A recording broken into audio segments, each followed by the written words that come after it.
বন্ধুগণ আমরা চলে আইছি আজকে আনারসের জুস শরবত বানাইব আর পাইনাপেলের জুস বানাইব। এর পার্থক্যটা কি আপনারা কমেন্ট করে কইবেন। আমরা আজকে আনারসের জুস বানাবো।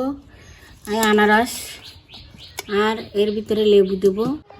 বন্ধুরা আমরা আজকে আনারসের জুস বানাবো, কিভাবে কাটি কি করি দেখতে থাকুন।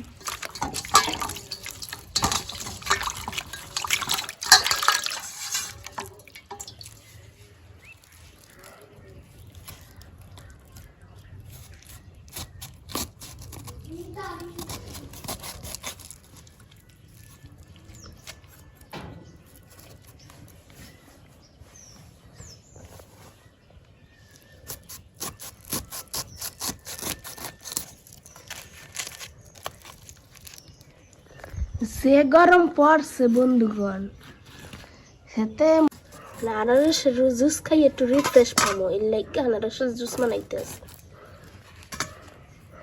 ঘিরান তো বেরিয়েছে সেই মাপের, পাকছে সেই মাপের।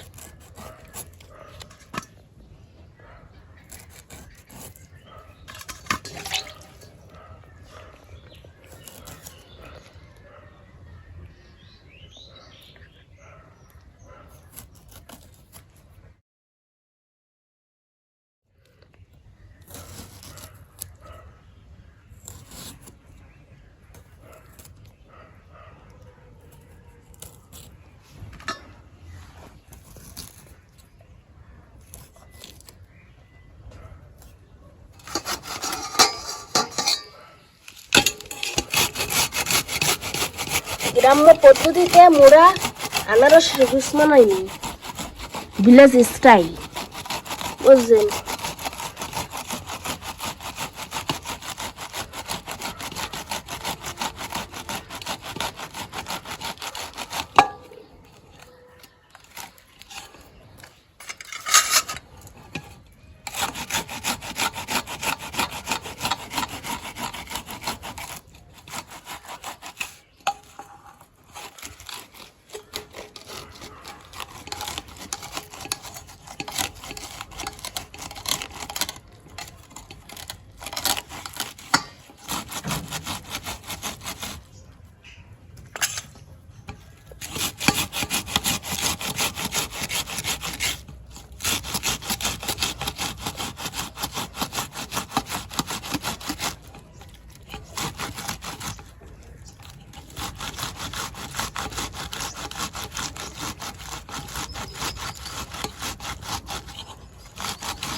ঠান্ডা জল দিয়া দিতে আছে।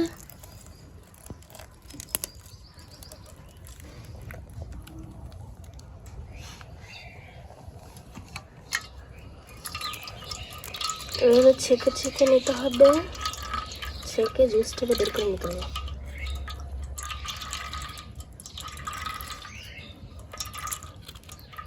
সেকনি দিয়া এরপর জুসটাকে চাইপা চাইপা বের করে লইতে হইবে।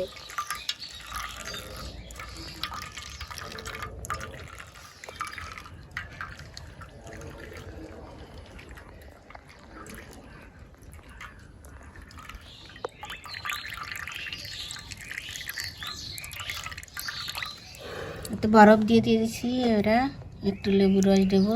আইস কুপ দিয়া ইয়ে গেছে, এবার লেবুর রস দিয়ে দিতে হইবে।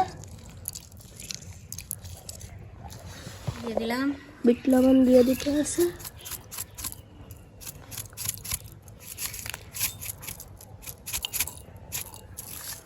চিনি দিয়ে দিলাম,